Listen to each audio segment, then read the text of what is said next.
Hey Carla, it's me again. I'm actually doing two videos today, so two for the price of one. But we're going to start off with the first video today. We're going to do garlic, and we're going to do preserving garlic in three different ways. So, and these are easy to do, but this way I always have garlic available for whatever I need it for. So the first one we're going to do is just basic fermented garlic, and for this you need lots of garlic. If you're doing pints and pint jars, one of these bags will do a pint. If you're going to do a quart jar, it takes about 3 of these bags to do a quart. You can do garlic the old-fashioned way and peel it yourself, but that will take forever. I found out the hard way. The first batch I did a quart. Did 18 heads of garlic that I had to peel by hand. Never again. So buy the already peeled garlic and get it at Aldi's at a really good price. It's worth the time and effort that you're saving. So, garlic.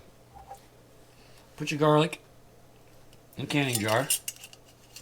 And for the fermented garlic, all you do is fill it with water. And do not use tap water for this because tap water has chlorine and all kinds of other nasty stuff in there that you don't want. So I always use some purified water or some distilled water. And you just cover the garlic with the water, and the garlic has to be covered. So make sure it's nice and covered like that. Easy enough. Cover it with some saran, put your lid on it, you're done. And you just let it sit on the counter, and after about a month, and by the way, this is going to produce some gas as it's doing its thing. So you need to take the lid off every now and then, like every couple of days, and just kind of burp it to let some of that gas escape. If you don't, you wind up with exploding garlic. Trust me, I found out the hard way on that. Don't forget to burp your garlic. But anyway, after about a month, it's going to turn this beautiful golden amber brown. And now I just keep this in the refrigerator. So now I have garlic anytime I need it. I don't have to go, remember, oh, I forgot to buy garlic or anything like that. It's always ready for me. So that's fermented garlic. That's the first one. All right. Next up, we're going to do honeyed garlic. Okay, for the honeyed garlic, again, put your garlic in the jar. Sorry, I can see that. And then instead of adding water, we're just going to add honey. Again, one of these bags will do about a pint, so that works out just fine. So with this, we need the organic, raw, unfiltered honey. And so instead of putting water in it, we just add honey to it.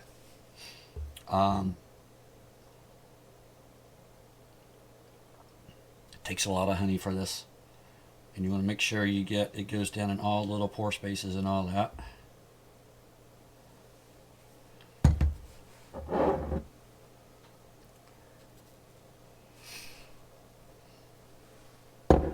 And give it a poke with my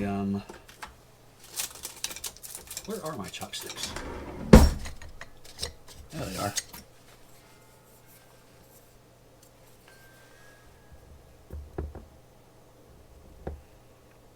Make sure the honey gets all the way down there in the bottom.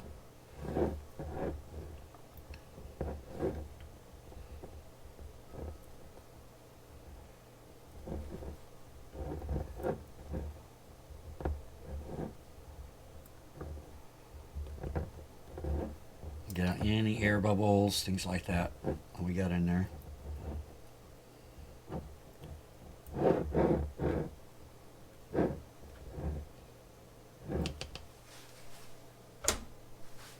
Top it off with some more honey.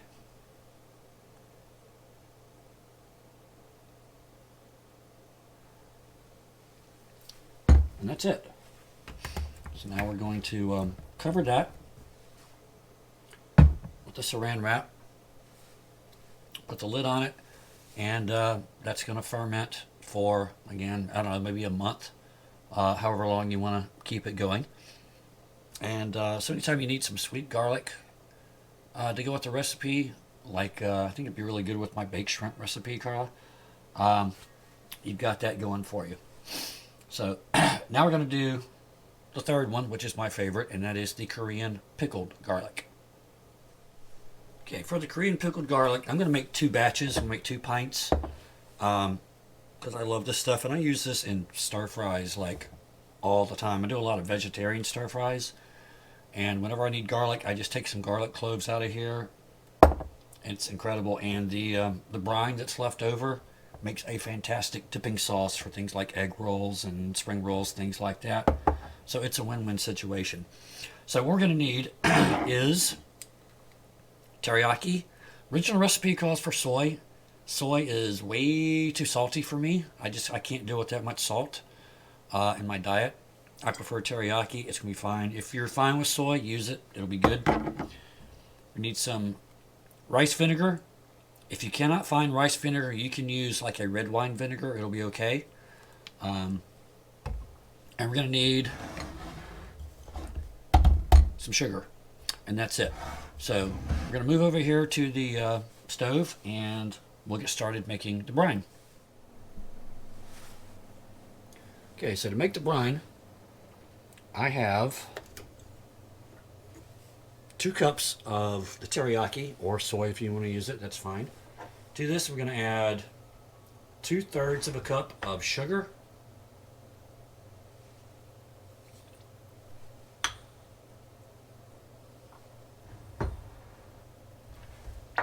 And then 2/3 of a cup of my rice vinegar.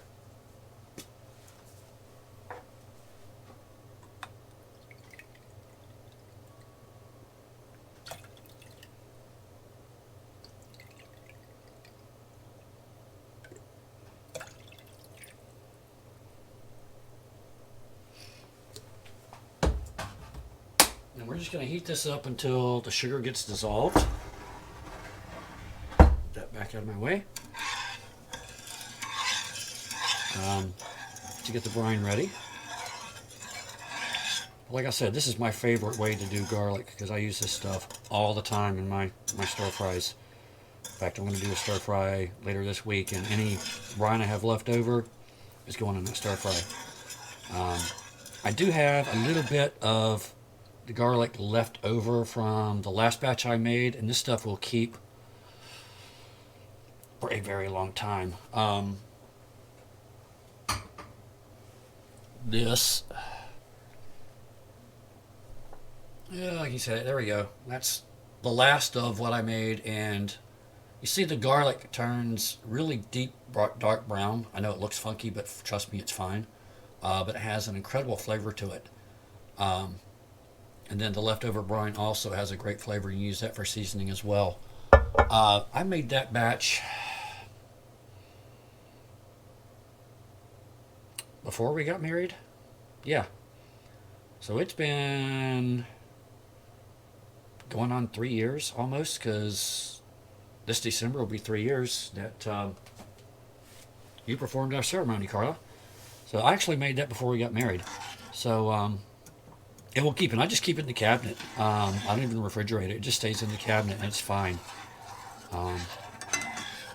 Anyway, just heat this up until the sugar dissolves and gets nice and mixed in with everything. And then we're just going to pour it over the jars, and they're just going to sit. Give them about a month, probably, sitting in the cabinet before they're ready. But it's excellent stuff. Apparently in Korea, they eat pickled garlic as a snack, like a little snack between courses at meals and things like that, and they actually sell pickled garlic in little cellophane packaging things that people buy and eat, like on the train and stuff like that. So it's apparently a very popular thing. Personally, I don't take a clove of garlic out of there and just eat it raw like that. I mean, I always use it in cooking. But over there, they do actually eat it directly as a snack. So, interesting. So, almost dissolved. This does not have to come to a boil. Just as long as the sugar gets dissolved is good. Alright, we'll finish that up. I'm going to pour it in the jars. And then we'll be done. So once the brine's ready, we're just going to take it. And like I said again, you don't have to boil this, just as long as the sugar gets dissolved. And just pour it over garlic like that.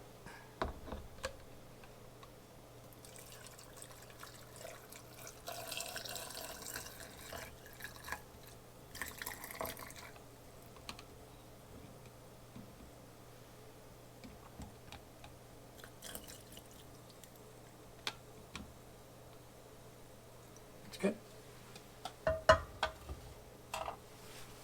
And cover it with my usual saran wrap. Gotta move the camera because I set that on top of it. Here we go.